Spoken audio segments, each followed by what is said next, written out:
নমস্কাৰ ছাত্ৰ বন্ধুসকল তোমালোক সকলোকে আলোচনা একাডেমী এডুকেশ্যন যোৰহাটলৈ আন্তৰিক স্বাগতম জনাইছো এই ভিডিঅ'টোত আমি তোমালোকৰ লগত ডিসকাশন কৰিম মই অসমীয়া সৈয়দ আব্দুল মালিক দেৱৰ যেটো কবিতা আছে তোমালোকৰ সাহিত্য সৈনিকাৰ অন্তৰ্গত এই কবিতাটোৰ তোমালোকৰ পাঠভিত্তিক প্ৰশ্ন উত্তৰখিনি লগতে তোমালোকৰ যিখিনি মোস্ট ইম্পৰ্টেন্ট ভিএসএ টাইপ কোৱেশ্চনছ যিখিনি ভেৰি শৰ্ট আনসাৰছৰ যিখিনি কোৱেশ্চনছ আছে গুটেখিনি আজি এইটো ক্লাছতে ডিসকাশন কৰিম হয়তো ক্লাছটো 30 মিনিটছতকৈ অলপ বেছি হ'ব পাৰে বাট তোমালোকে 30 মিনিটছ যদি অলপ ফোকাস হয় ভিডিও ক্লাছটো যদি তোমালোকে কমপ্লিট কৰা তোমালোকৰ বহুত কনসেপ্ট এটো ক্লাছতে তোমালোকৰ ক্লিয়াৰ হৈ যাব এক নম্বৰ ইম্পৰ্টেন্ট কোৱেশ্চনটো হৈছে যে কি সৈয়দ আব্দুল মালিক দেৱৰ এখন কবিতা পুথিৰ নাম লিখা এই কোৱেশ্চনটো এছএছএলসিৰ এক্সামৰ কাৰণে খুবে এটা শৰ্ট টাইপ ইম্পৰ্টেন্ট কোৱেশ্চন হয় কিয়নো এটো প্ৰশ্ন বহুত বেছি আমি আহি থকা দেখিবলৈ পাইছো আগৰ এছএছএলসিৰ এক্সাম কেইটাত গতিকে তোমালোকে এটো প্ৰশ্ন উত্তৰ মনত ৰাখিবা যে সৈয়দ আব্দুল মালিক দেৱৰ এখন কবিতা পুথিৰ নাম হৈছে বেদুইন কি বুলি কলো নামটো বেদুইন আৰু এই প্ৰশ্নটো তোমালোকৰ পাঠ্যপুথিটো আছে দুই নম্বৰ কোৱেশ্চনটো মন কৰা মুগলসকলে অসমৰ ক'ত ভৰি দিছিল এই প্ৰশ্নটোৰ উত্তৰত লিখিবা মুগলসকলে অসমৰ হেউজা দুবৰি বনত ভৰি দিছিল তিন নম্বৰ কোৱেশ্চন অসমৰ হেন্দাং ক'ত জিলিকিছিল দুপৰৰ পূৰ্ণ আলোকত অসমৰ হেন্দাং জিলিকিছিল তিন নম্বৰ কোৱেশ্চন অসমীয়াসকলে কিহেৰে তৈয়াৰী পেপা বজাইছিল অসমীয়া লোকসকলে মহৰ হিঙেৰে তৈয়াৰী পেপা বজাইছিল যেটো নেকি আমি ৰঙালী বিহুত আমি ব্যৱহাৰ কৰো হয়নে নেক্সট কোৱেশ্চনটো মন কৰা অসমৰ স্বৰ্গদেৱে কিহেৰে দেউল সাজিছিল অসমৰ স্বৰ্গদেৱসকলে যেতিয়া আহোমসকলে অসমত ৰাজত্ব কৰি আছিল হেতু সময়ত এতিয়া আমি ৰংপুৰত তাৰ মানে শিৱসাগৰত যেমু আমি ৰংঘৰ কাৰেংঘৰ শিৱদৌল বিষ্ণুদৌল দেৱীদৌল জয়দৌল দেখিছো এইবিলাক সাজিবৰ কাৰণে আগৰ দিনত আমাৰ আহোম স্বৰ্গদেৱসকলে কিহৰ ব্যৱহাৰ কৰিছিল জানানে বাৰু আগৰ দিনত আহোম স্বৰ্গদেৱসকলে ব্যৱহাৰ কৰিছিল হাঁহ কণী আৰু বৰা চাউল ওকে ইয়াত চাউলেৰে বুলি লিখিলেও হ'ব বাট তোমালোকে ইয়াত বৰা চাউল বুলি লিখিলে আনসাৰটো বেছি সুৱলা হ'ব অসমৰ স্বৰ্গদেৱসকলে হাঁহ কণী আৰু বৰা চাউলেৰে দেউল সাজিছিল নতুবা দৌল সাজিছিল ইম্পৰ্টেন্ট হয় মনত ৰখাই থৈ দিবা সৈয়দ আব্দুল মালিক দেৱৰ এখনি উপন্যাসৰ নাম লিখা এই প্ৰশ্নটোৰ উত্তৰত লিখিবা অঘৰী আত্মাৰ কাহিনী সৈয়দ আব্দুল মালিক দেৱৰ এখন উপন্যাসৰ নাম হৈছে অঘৰী আত্মাৰ কাহিনী মই পঢ়িছো কিতাপখন খুবেই ভাল লাগে তোমালোকেও যদি কেতিয়াবা পোৱা কিতাপখন পঢ়িবলৈ চান্স পঢ়ি লবা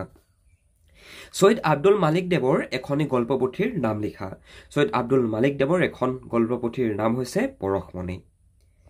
নেক্সট কোৱেশ্চনটো মন কৰা সৈয়দ আব্দুল মালিক দেৱে কোনখন পুথিৰ বাবে সাহিত্য একাডেমী বঁটা লাভ কৰিছিল এই প্ৰশ্নটো তোমালোকৰ কিতাপখনত নাই কিতাপৰ যি অনুশীলনীৰ প্ৰশ্ন তাত নাই কিন্তু এইটো প্ৰশ্ন বহুত বেছি ইম্পৰ্টেন্ট হয় সৈয়দ আব্দুল মালিক দেৱে কোনখন পুথিৰ বাবে সাহিত্য একাডেমী বঁটা লাভ কৰিছিল সেই কিতাপখনৰ নাম হৈছে নতুবা সেই পুথিখনৰ নাম হৈছে অঘৰী আত্মাৰ কাহিনী অঘৰী আত্মাৰ কাহিনী কিতাপখনৰ বাবে পুথিখনৰ বাবে সৈয়দ আব্দুল মালিক দেৱে সাহিত্য একাডেমী বঁটা লাভ কৰিছিল ভাইটি-বন্ধুসকল ক্লাছটোত আগনবঢ়াৰ আগতে তোমালোকৰ যিসকল ছাত্ৰ ছাত্ৰী ইংৰাজী নতুবা অসমীয়া মাধ্যমৰ পৰা আমাৰ এই ভিডিও ক্লাছটো ইউটিউবত নতুবা ফেচবুকত কৰি আছা আৰু যদি তোমালোকে অসমীয়া বিষয়টো আমাৰ ফালৰ পৰা ঘৰতে বহি অনলাইন ভিত্তিত যদি পঢ়িবলৈ বিচৰা অনুগ্ৰহ কৰি ইয়াত যেটো WhatsApp নম্বৰ দিয়া গৈছে ইয়াত আমাক যোগাযোগ কৰা আমি তোমালোকক অসমীয়া সাবজেক্টটো যদি দুৰ্বল হৈ আছে তোমালোক আমি সম্পূৰ্ণৰূপে সহায় আগবঢ়াম তোমালোকক আমি আমাৰ ফালৰ পৰা প্ৰত্যেকটো পাঠ ভাল ধৰণে অসমীয়াত বুজোৱাৰ লগতে পাঠৰ ভিতৰৰ প্ৰশ্ন আৰু মোস্ট ইম্পৰ্টেন্টলি তোমালোকৰ যেটো মূল কনসেপ্ট এই কনসেপ্টৰ যিখিনি কোৱেশ্চন আনসাৰ সেইখিনি তোমালোকৰ লগত আমি আলোচনা কৰো গতিকে কোনো ছাত্ৰ বন্ধুৱে যদি আমাৰ ফালৰ পৰা অসমীয়াৰ যেটো কোৰ্স কৰিব বিচাৰে অনুগ্ৰহ কৰি আমাক WhatsAppত যোগাযোগ কৰা নতুবা ডেসক্ৰিপচনত চেক কৰা তাত ফোন নম্বৰ দিয়া গৈছে তোমালোকে আমালৈ ফোন নতুবা মেছেজ কৰি পিনে ঘৰ মাৰ দেউতাৰ পাৰমিশন লোৱাৰ পাছত আমাৰ ওচৰত অসমীয়াৰ কোৰ্সটো কৰিব পাৰিবা এতিয়া বলা আমি আমাৰ নেক্সট কোৱেশ্চনটোৰ ফালে আগবাঢ়ো মানে কথাটো এনেকুৱা ধৰণৰ হয় তোমালোকৰ যে পৰীক্ষাত মাত্ৰ কিতাপখনত যিকিটা প্ৰশ্ন তোমালোকক দি দিছে তাৰ মানে তোমালোকৰ কিতাপৰ পাঠ্যপুথিৰ অন্তৰ্গত যিকিটা প্ৰশ্ন অনুশীলনীৰ প্ৰশ্ন হেকিটাই যে পৰীক্ষাত আহিব হেতু কথা নহয় মানে তোমালোকক এক্সামত এনেকুৱা ধৰণে এক্সট্ৰাকে কিছুমান কোৱেশ্চন দিব পাৰে মানে হেতু কাৰণে আমি গোটেই কিতাপখনৰ যি মেইন থিম হে থিমটোৰ পৰা যিমান পাৰো হিমান প্ৰশ্ন উত্তৰ যদি আমি মনত ৰাখাও তেতিয়া আমি আৰামত এছএছএলসি এটা ভাল ৰিজাল্ট কৰিব পাৰিম সৈয়দ আব্দুল মালিকৰ কি গল্প উপন্যাসৰ পৰা চলচ্চিত্ৰ নিৰ্মাণ হৈছে সৈয়দ আব্দুল মালিক দেৱৰ কেইখনমান গল্প উপন্যাসৰ পৰা চলচ্চিত্ৰ তাৰ মানে বুল ছবি তাৰ মানে সিনেমা ফিল্মো নিৰ্মাণ কৰা গৈছে গতিকে পৰীক্ষাত আহিব পাৰে তেখেতৰ কি গল্প উপন্যাসৰ পৰা অসমীয়া চলচ্চিত্ৰ নিৰ্মাণ কৰা গৈছে উত্তৰ লিখিবা জেতুকাৰ পাতৰ দৰে আৰু মমতাজ ওকে জেতুকাৰ পাতৰ দৰে আৰু মমতাজ এই দুখন তেখেতৰ দ্বাৰা লিখিত গল্প উপন্যাস আছিল হয়নে আৰু এই কিখনৰ পৰা পৰৱৰ্তী কালত বোলছবি নতুবা চলচ্চিত্ৰৰো মানে ফিল্মৰ নিৰ্মাণ কৰা গৈছিল ধন্য নৰতনু ভাল পুথিখনৰ ৰচক কোন এই প্ৰশ্নটো তোমালোকে ভাবিব পাৰা যে দাদা এইটো প্ৰশ্ন পৰীক্ষা নাহিব পাৰে কিন্তু নহয় তোমালোকৰ স্কুলৰ যিসমূহ ইউনিট টেষ্ট এক্সাম সেই ইউনিট টেষ্টত এনেকুৱা ধৰণৰ প্ৰশ্নবিলাক আহি যায় এইটো মেইন থিমটোৰ পৰা আহিছে দেখিছানে সৈয়দ আব্দুল মালিক দেৱৰ জীৱনীৰ পৰা আহিছে এতিয়া ধন্য নৰতনু ভাল এই যিখন পুথিখন লিখিছে সৈয়দ আব্দুল মালিক দেৱে খুবেই ভাল কিতাপ হয় এখন পঢ়িবা তোমালোকে যদি পঢ়া নাই মই সৈয়দ আব্দুল মালিক দেৱৰ বহুত ডাঙৰ ফেন মানে মই তেখেতৰ মানে সকলো কিতাপ পঢ়া নাই কিন্তু প্ৰায় কিতাপ পঢ়িছো তেখেতৰ কিতাপসমূহ পঢ়ি বহুত ভাল লাগে মানে এটা বুজাব নোৱাৰা এটা তাত আবেগ পোৱা যায় মানে অসমীয়াসকলে কিহেৰে তৈয়াৰী পেপা বুজাইছিল মহৰ শিঙেৰে তৈয়াৰী পেপা বুজাইছিল মোগলসকলে অসমৰ ক'ত ভৰি দিছিল মোগলসকলে অসমৰ সেউজীয়া দুবৰি বনত ভৰি দিছিল এইকেইটা খুবেই শ্বৰ্ট টাইপ কুৱেশ্যনছ তো তোমালোকে এইকেইটা মনত ৰখাই থৈ দিবা তোমালোকৰ কিতাপত 2 নম্বৰ যেটো প্ৰশ্ন আছে প্ৰশ্নটো দিছে যে কি অসমৰ হেন্দাং জিলিকিল দুপৰৰ পূৰ্ণ আলোকত কথাখিনিৰ তাৎপৰ্য ব্যাখ্যা কৰা এই প্ৰশ্নটো তোমালোকৰ পাঠ্যপুথিৰ মতে 2 নম্বৰ প্ৰশ্ন হয় আৰু এইটো প্ৰশ্ন যদি তোমালোকৰ এক্সামত আহে তেনেহলে তোমালোকৰ 3 নম্বৰ নতুবা 4 নম্বৰ ম্যাক্সিমাম তোমালোকৰ 3 নতুবা 4 ইমানেই নম্বৰ আহিব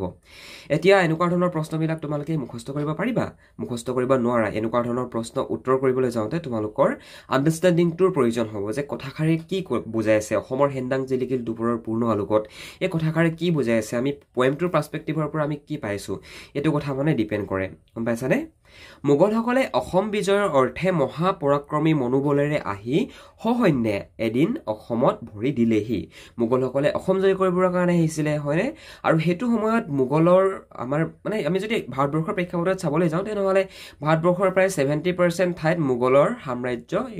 বিস্তাৰ হৈ আছিল আৰু তেখেতলোকে ভাবিছিলে যে কি আমি অসমলৈ যাম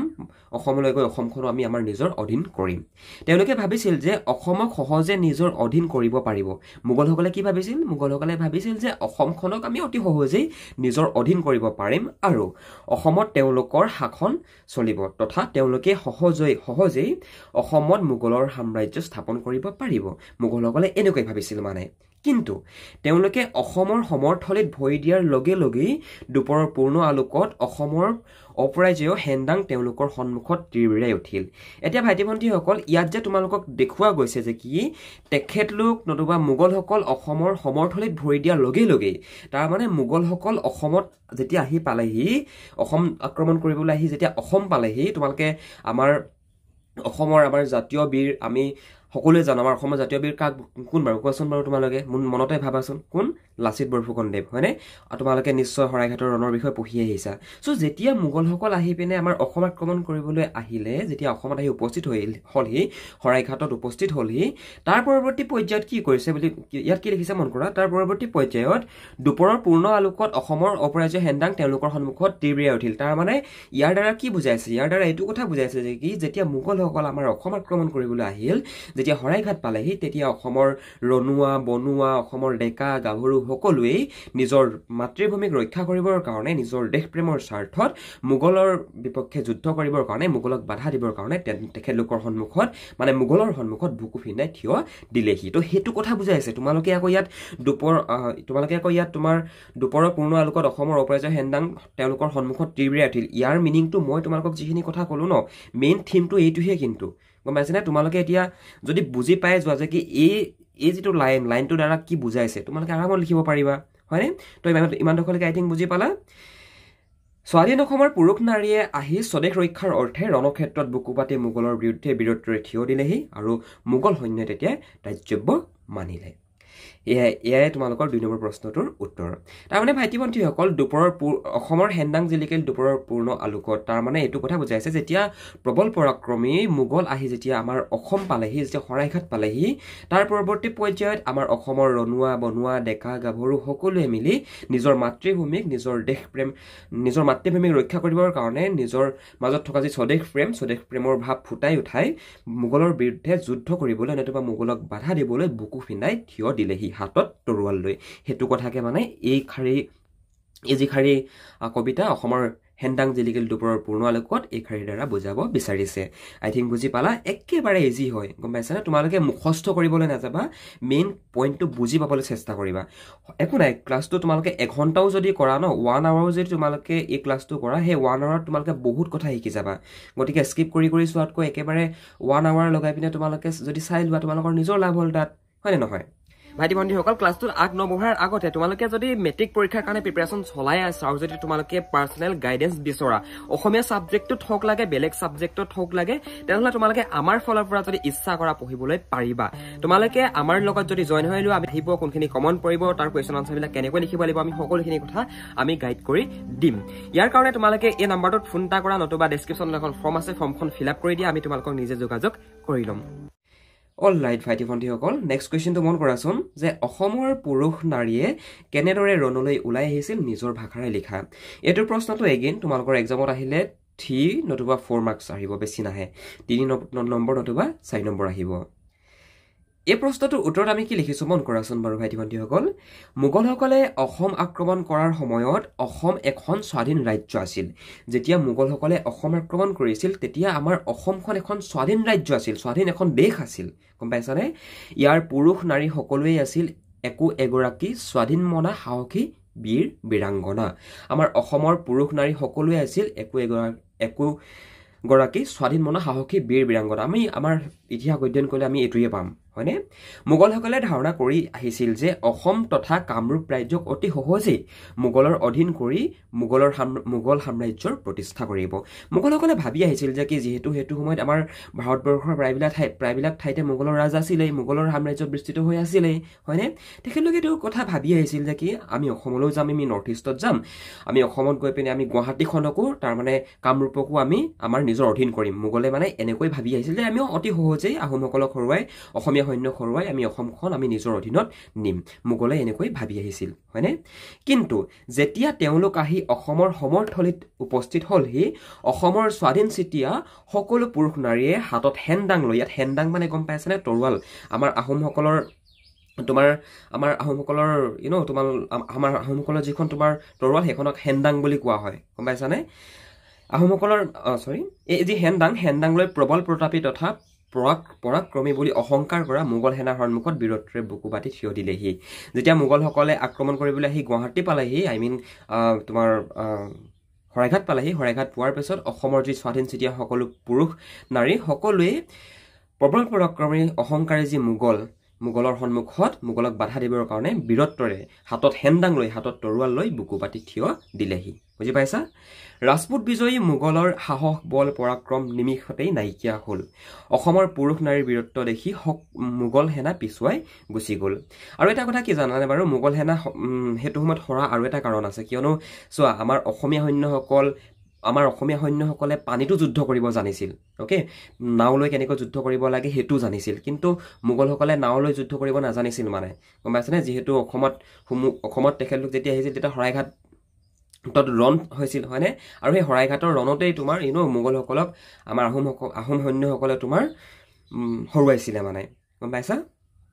পৰাজিত কৰিছিলে আৰু হৰুৱাইছিলে বুলি ক'লে ভুল হ'ব পৰাজিত কৰিছিলে কত বল পালে অসমৰ সেনানীয়ে শুকান সান্দহ আৰু পানী আজলিত কথাষাৰৰ তাৎপৰ্য ব্যাখ্যা কৰা এই যি শাৰী তাৎপৰ্য ব্যাখ্যা কৰা দিছে এই শাৰী তোমালোকৰ 5 নম্বৰ মান আহিব যদি এক্সামত আহে আৰু এই শাৰী বহুত বেছি কমন পৰি থাকে কত বল পালে অসমৰ সেনানীয়ে শুকান সান্দহ আৰু পানী আজলিত এই যি শাৰী কথাষাৰী তাৎপৰ্য ব্যাখ্যা কৰা ইম্পৰ্টেণ্ট হয় আগৰ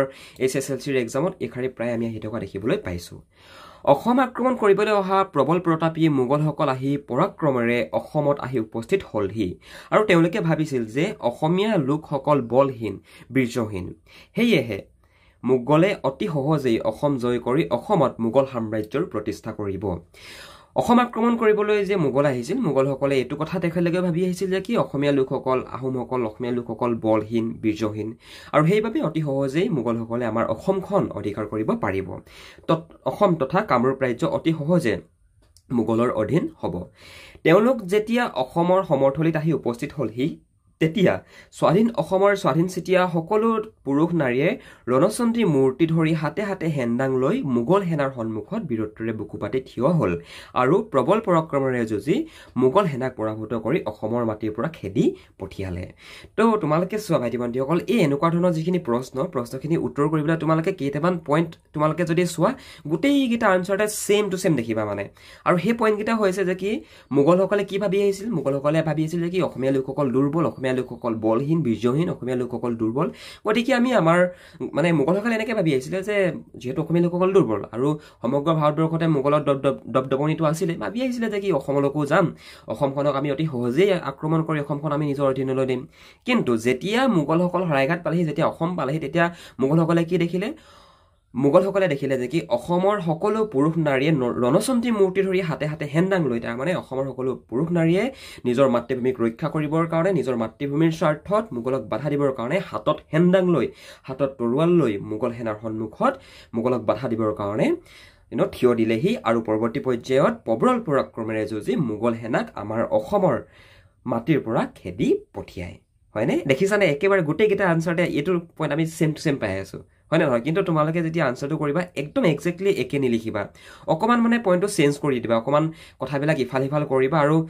একচুৱেলি নিজৰ আণ্ডাৰষ্টেণ্ডিংটোৰ পৰা লিখিবা গম পাইছানে চোৱা যদি 10 লাখ ল'ৰা ছোৱালীয়ে যদি তোমাৰ এক্সাম দিয়ে 10 লাখ ল'ৰা ছোৱালীয়ে একেখন পেপাৰে পাব অসমীয়া হয়নে নহয় এতিয়া সেই একেখন পেপাৰত প্ৰত্যেকজন ষ্টুডেণ্টৰ আনচাৰ লিখাৰ ফৰ্মেটটো বেলেগ বেলেগ হয় গম পাইছানে 10 লাখ ল'ৰা ছোৱালী গোটেই 10 লাখৰে বেলেগ বেলেগ হ'ব গম পাইছানে গতিকে তোমালোকে এইটো কাম নকৰিবা যে কি আমাৰ কোৰ্চটো কৰিলা ইয়াৰ পৰা চালা ইয়াৰ পৰা কপি পেষ্ট মাৰিলা কপি পেষ্ট মাৰো বুলি ক'লেও পাৰিবা কিন্তু কপি পেষ্ট কৰাতকৈ নিজৰ আণ্ডাৰষ্টেণ্ডিংটোৰ ফালৰ পৰা যদি লিখা ন তোমালোকৰ বহিখন যিজন নিৰীক্ষকে চাব তোমালোকৰ মেট্ৰিকৰ পেপাৰখন যিজন ছাৰে চাব ন সেই ছাৰজনে বুজি পাই যাব যে কি তুমি নিজৰ মগজৰ পৰা লিখিছা নে তুমি বেলেগৰ পৰা চাই লিখিছা গম পাইছানে সো সেইটো কাৰণে নিজৰ আণ্ডাৰষ্টেণ্ডিংটোৰ ফালৰ পৰা লিখিবা মই তোমালোকক বুজাইহে আছো বস্তুখিনি গম পালা এডোখৰলৈকে লিখি পেৰেগ্ৰাফটো চেঞ্জ কৰি দিবা আৰু মোগলে অবাক মানিলে যে অসমীয়া সেনাৰ সাহস বল পৰাক্ৰম দেখি অসমীয়া সেনাৰ যি সাহস অসমীয়া সেনাৰ যি বল পৰাক্ৰম এইবিলাক দেখি মোগল সেনাই অবাক মানিলে তেওঁলোকে আচৰিত মানিলে যে শুকান সান্দহ আৰু পানী খাই থকা অসমীয়া সেনাই মোগলৰ বিপক্ষে যুঁজিবলৈ ক'ৰ পৰা ইমান বল শক্তি আৰু সাহস পালে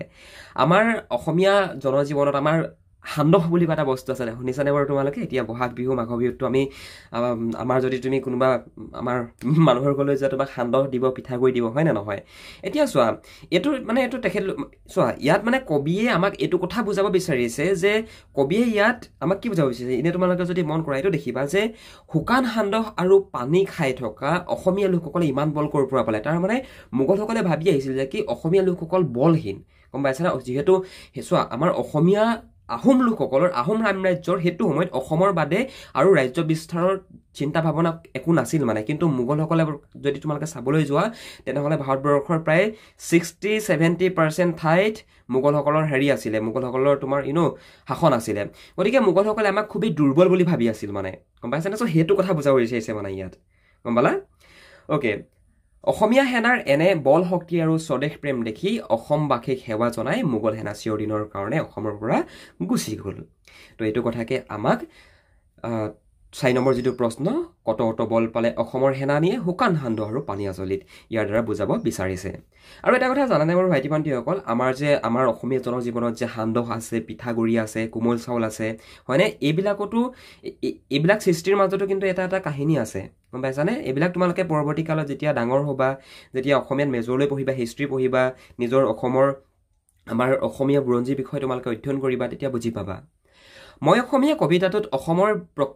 প্ৰকৃতিৰ বিনন্দীয় ৰূপ কিদৰে প্ৰতিফলিত হৈছে বুজাই লিখা one of the most important question হয় গাইজ এইটো প্ৰশ্নৰ কিনাৰত এনেকুৱা ধৰণৰ এটা ষ্টাৰ মাৰ্ক কৰি ল'বা এগেইন তোমালোকে যেতিয়া আনচাৰখিনি নোট কৰিবা নোট কৰাৰ সময়ত মই তোমালোকক যিটো কৈ গৈছোঁ লাইক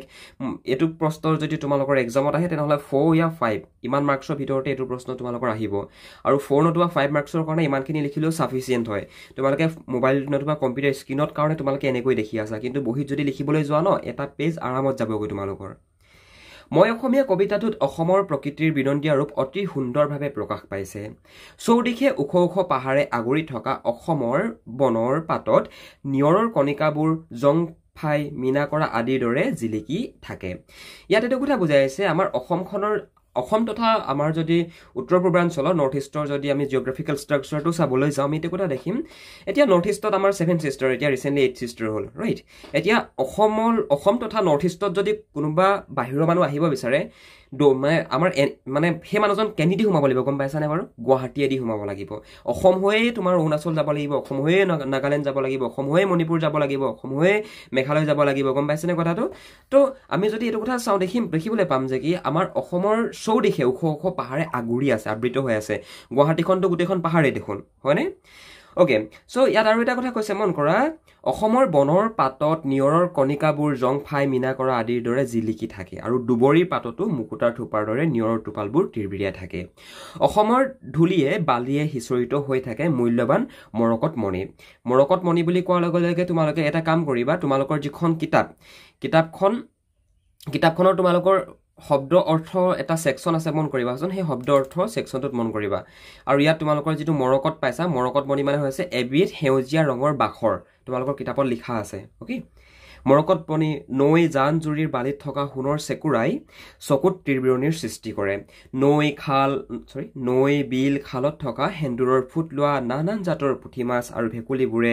গছ-গছনিৰ হেউজিয়া ৰূপে প্ৰকৃতিক বিনন্দীয়া ৰূপত চমকিত কৰি তুলিছে আৰু অসমৰ এই বিনন্দীয়া ৰূপত মোহিত হৈ মোগল সৈন্যৰ ভালে সংখ্যক সৈন্য অসমতে থাকি অসমকে নিজৰ মাতৃভূমি বুলি আকোৱালি লৈ চিৰদিনৰ কাৰণে অসমতে থাকি গ'ল তোমালোকে এই প্ৰশ্নটো আনসাৰ কৰিবলৈ গ'লে তোমালোকে এটা কাম কৰিবা ইমান লৈকে তোমালোকে সেম টু সেম লিখিবা এই যিখিনি পাইছা যে অসমৰ ধুলিয়ে বালিয়ে হিচৰিত হৈ থাকে মূল্যৱান মৰকত মণি ইমানখিনিলৈকে তোমালোকে সেম টু সেম লিখো বুলি ক'লেও পাৰা কিয়নো আমি কিতাপত যিটো পাইছো আমি হেতুকে ইয়াত উপস্থাপন কৰিছো আৰু অসমৰ এই যি প্ৰাকৃতিক বিনন্দী প্ৰকৃতিৰ এই যি অপৰূপ সৌন্দৰ্য এই সৌন্দৰ্যত যেতিয়া মোগলসকল অসম আক্ৰমণ কৰিবলৈ আহিছিলে তেতিয়া কি হৈছিলে তেতিয়া কিছু সংখ্যক মোগল সেনাই আমাৰ অসমৰ এই যি সৌন্দৰ্য অসমৰ এই যি প্ৰাকৃতিক সৌন্দৰ্য এই সৌন্দৰ্যত মনোমুগ্ধ হৈ চিৰদিনৰ কাৰণে অসমতেই থাকি অসমকেই নিজৰ মাতৃভূমি হিচাপে আকোৱালি লৈছিলে গম পাইছা ইয়াৰ সম্পৰ্কে তোমালোকে পৰৱৰ্তী যি মোৰ প্ৰশ্নবিলাকৰ উত্তৰত পাবা ওকে নেক্সট কোৱেশ্চনটো তোমালোকক সুধিছিলে যে কবি সৈয়দ আব্দুল মালিকৰ চমু পৰিচয় দিয়া এটো তোমালোকে কিতাপখনতেই পাবা তথাপিও চিন্তা নকৰিবা তোমালোকৰ কাৰণে আমি এটা পেৰাগ্ৰাফ লিখি থৈছো যেটো তোমালোকে এই পিডিএফটো ডাউনলোড কৰি পিনে তোমালোকে তাৰ এক্সেছটো ল'ব পাৰিবা নেক্সট ইম্পৰ্টেন্ট কোৱেশ্চনটো হৈছে যে অসমলৈ যুদ্ধ কৰিবলৈ আহি মোগলসকলে অসমৰ ৰূপ কিদৰে বৰ্ণনা কৰিছে বুজাই লিখা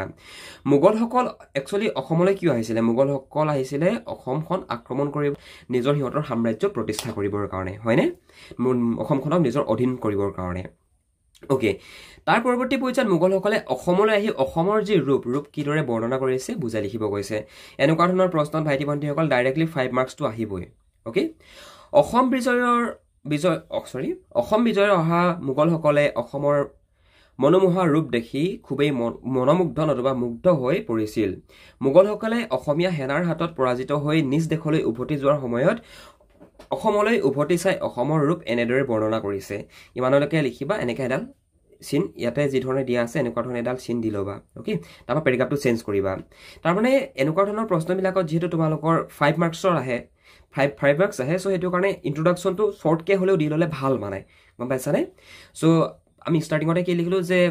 অসম বিজয়ৰ অৰ্থে অহা মোগলসকলে অসমৰ যি প্ৰকৃতিৰ যি মনোমোহা ৰূপ সেই মনোমোহা ৰূপ দেখি মনোমুগ্ধ হৈ পৰিছিল আৰু অসমীয়া হাতত যেতিয়া মোগল সেনা পৰাজিত হ'ল মোগল সেনা যেতিয়া হাৰিলে তাৰ পৰৱৰ্তী পৰ্যায়ত মোগলসকল যেতিয়া নিজৰ ঠাইলৈ উভতি গৈছিল সেই উভতি যোৱাৰ পথত অসমৰ ৰূপৰ বিষয়ে এনেদৰে বৰ্ণনা কৰিছে ওকে অসমৰ চৌদিশে ধুখৰ পাহাৰে আগুৰা হলেও ইয়াৰ প্ৰাকৃতিক সৌন্দৰ্য অতি মনোমোহা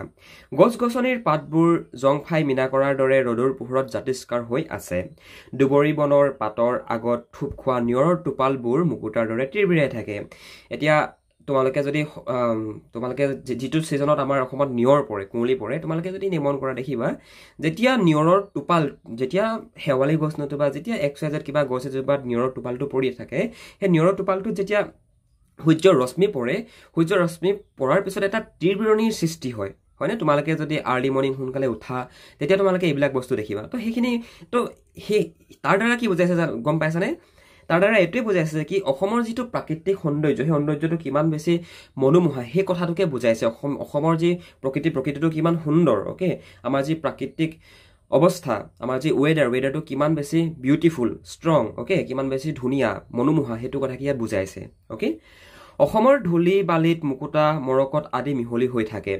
বাঘৰ নখৰ খাৰু পিন্ধে ভৰিত আঙুঠি সজাই লয় মহৰ শিঙৰ পেপাৰ বজাই হাঁহ কণী বৰা চাউলেৰে ৰজাই দলৰ নিৰ্মাণ কৰে অসমৰ অসংখ্য নদ নদীৰ বালিত সোণৰ চেকুৰ পোৱা যায় সাগৰ সদৃশ বৃহৎ পুখুৰী সাগৰ সদৃশ বৃহৎ পুখুৰী বুলি কোৱাৰ লগে লগে শিৱসাগৰ পুখুৰীটোৰ কথা বুজাইছে, আমাৰ জয়সাগৰ পুখুৰীটোৰ কথা বুজাইছে। খাল বিলত সোণবৰণীয়া ৰং লোৱা পুঠি মাছ, মূৰত সেন্দুৰী ফুট লোৱা ভেকুলী, নিষ্কৰ্মা ধূতসকলেও স্বৰ্গদেউ আদেশত ৰাজ আলি বান্ধে। ৰংঘৰ কাৰেংঘৰৰ সৌন্দৰ্যই অসমক স্বৰ্গদেউৰ ৰাজধানীক স্বৰ্গপুৰীত কৰি তোলে আৰু অসম দেশত মানুহৰ মুখত মৌ বৰষে। তো এনেকুৱা ধৰণে লিখি দিবা তোমালোকে। তাৰ মানে ইয়াত যিখিনি গুণৰ কথা কৈছে, ইয়াত গুণৰ কথা কৈছে বুলি কোৱাৰ লগে লগে ইয়াত চোৱা, প্ৰথমতে মোগলসকলে আমাৰ অসমৰ যিটো প্ৰাকৃতিক সৌন্দৰ্য তাৰ কথা কৈছে। আমাৰ অসমৰ যি প্ৰাকৃতিক সৌন্দৰ্য, সেই সৌন্দৰ্যত তেওঁলোক মনোমুগ্ধ হৈ পিনে ফাৰ্ষ্ট অফ অলটো আমাৰ প্ৰকৃতিক তেখেতলোকে প্ৰশস্তি কৰিছে, মানে আৰাধনা, মানে গুণানুকীৰ্তন কৰিছে। অসমৰ যি প্ৰাকৃতিক পৰিৱেশ কিমান সুন্দৰ তাৰ গুণানুকীৰ্তন কৰিছে। তাৰ পৰৱৰ্তী পৰ্যায়ত তোমাৰ আমাৰ সেইটো সময়ত থকা যিসকল আহোম লোকসকলৰ যি যি ৰয়েলিটি মানে কি, তোমালোকে যদি এটা কথা চোৱা তেনেহ'লে দেখিবা আগতে ৰজাই সোণৰ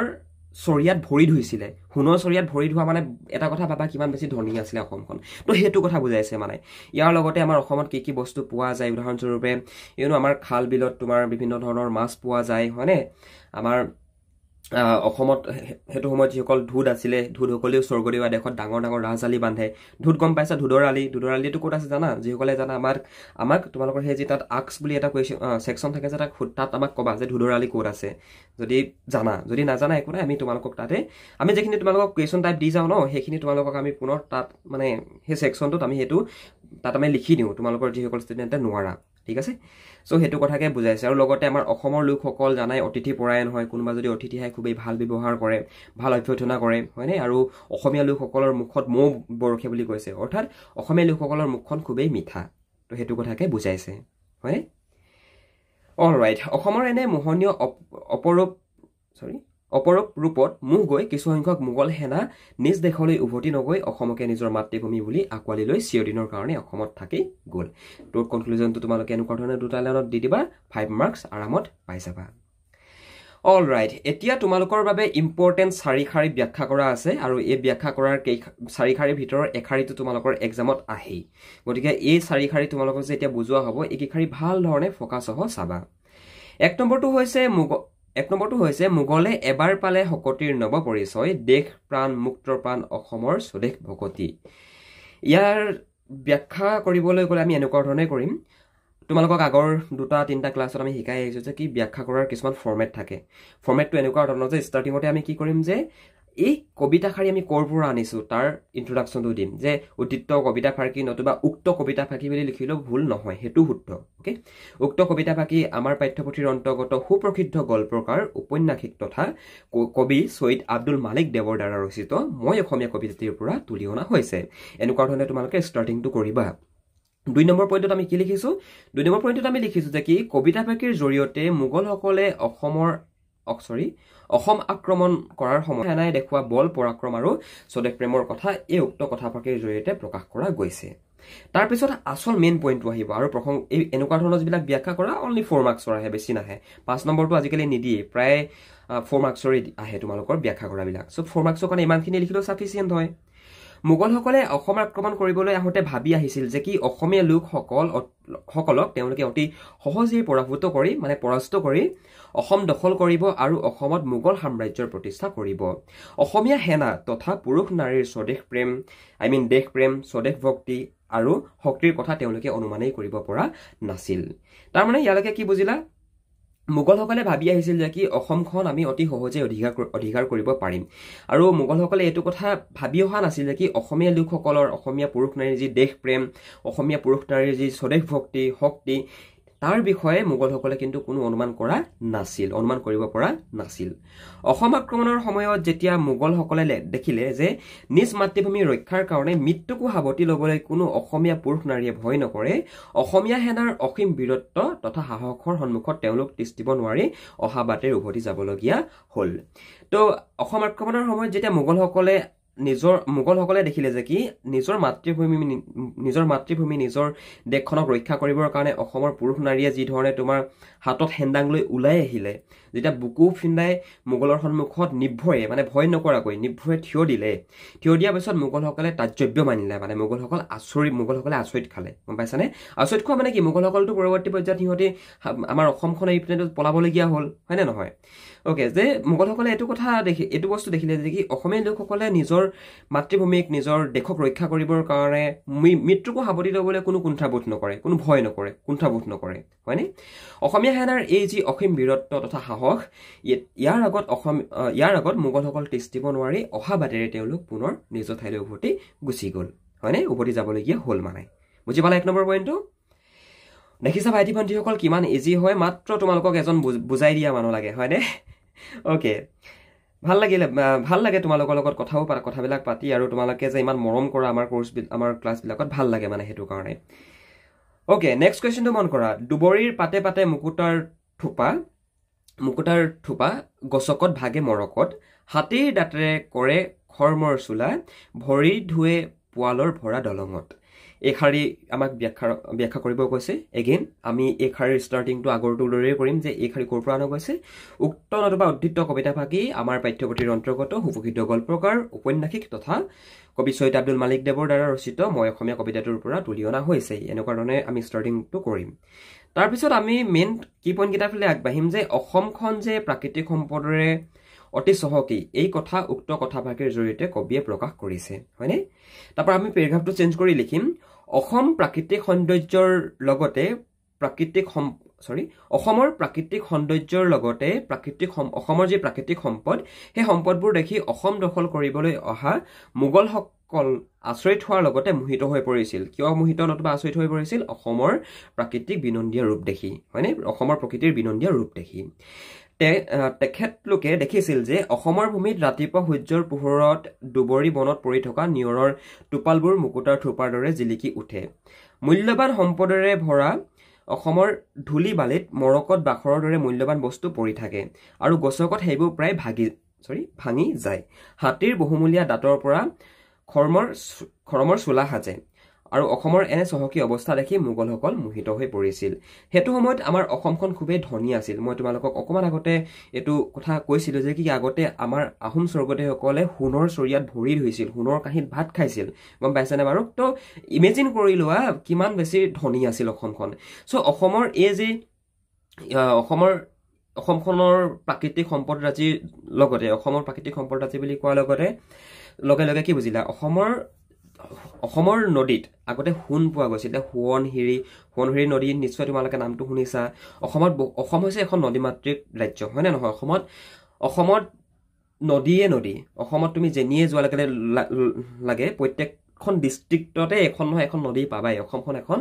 নদীমাতৃক ৰাজ্য হয়নে এতিয়া অসমৰ নদীত সোণ পায় বুলি কৈছে হয়নে নহয় আগতে অসমৰ নদীত সোণ পোৱা গৈছিলে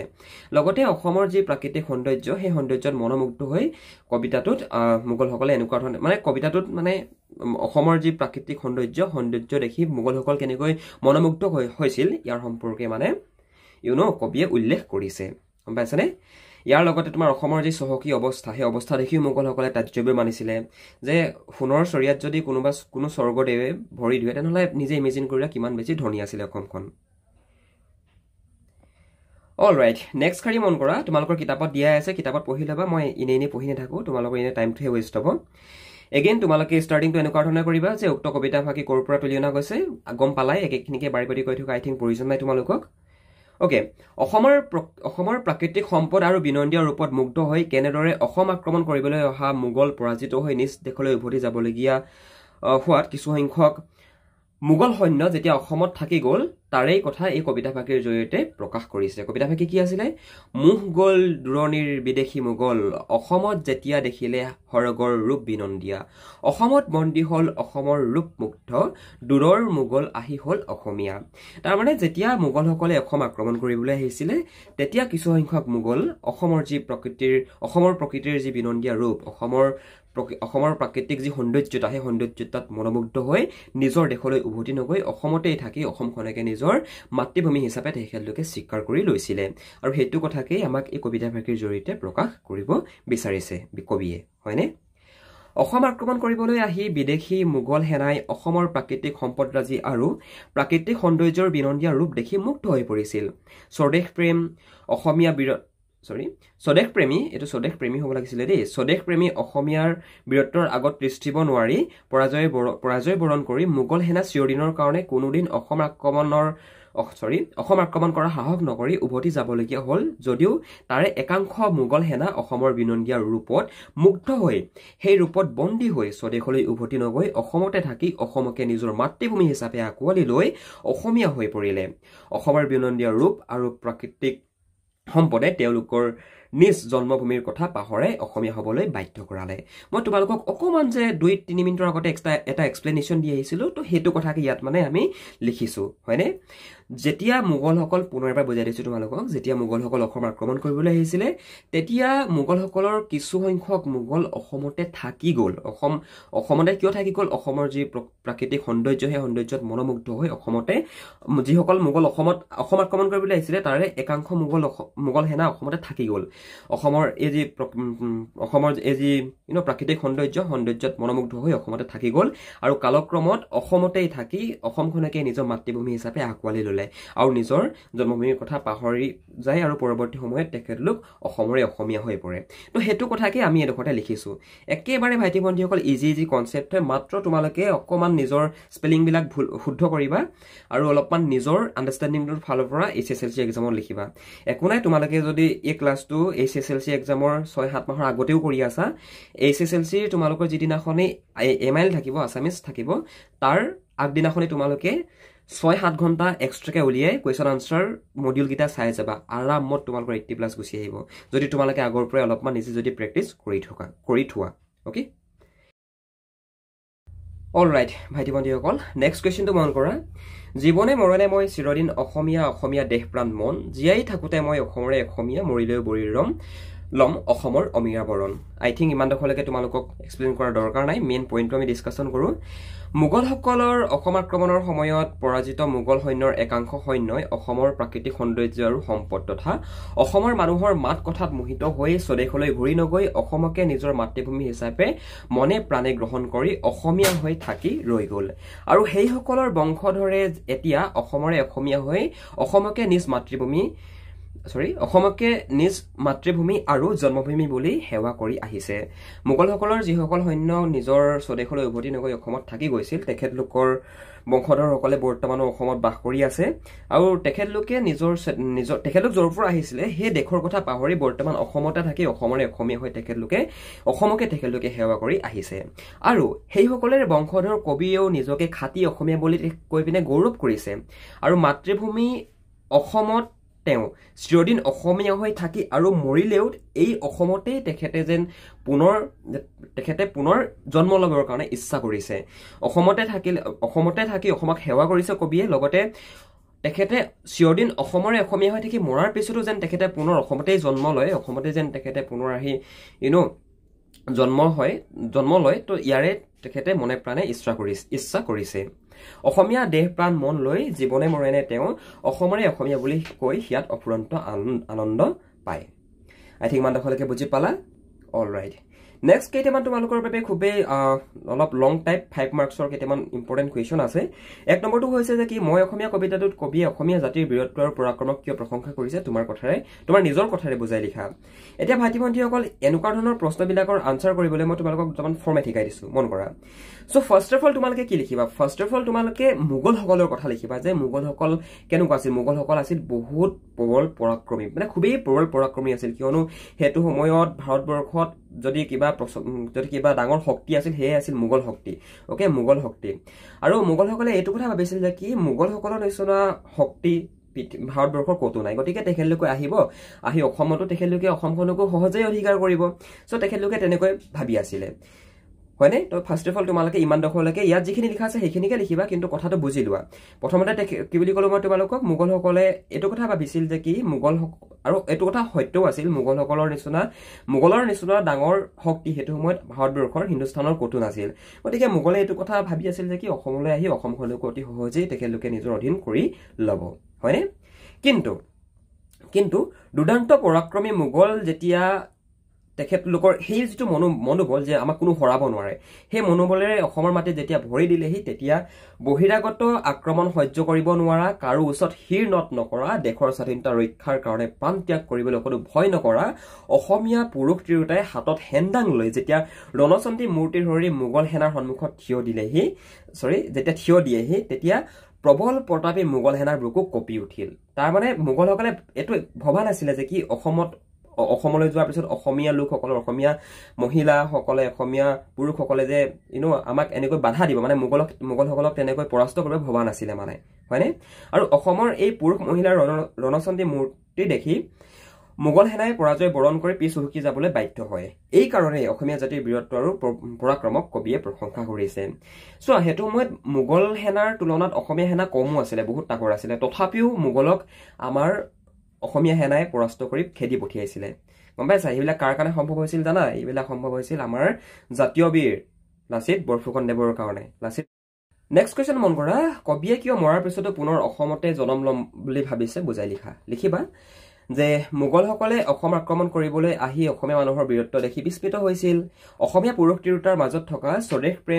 প্ৰেমে মোগলক হতবাক খুৱাইছিল পৰাজিত মোগল সেনাৰ কিছু সেনা অসমৰ সৌন্দৰ্য আৰু প্ৰাকৃতিক সম্পদ আদিত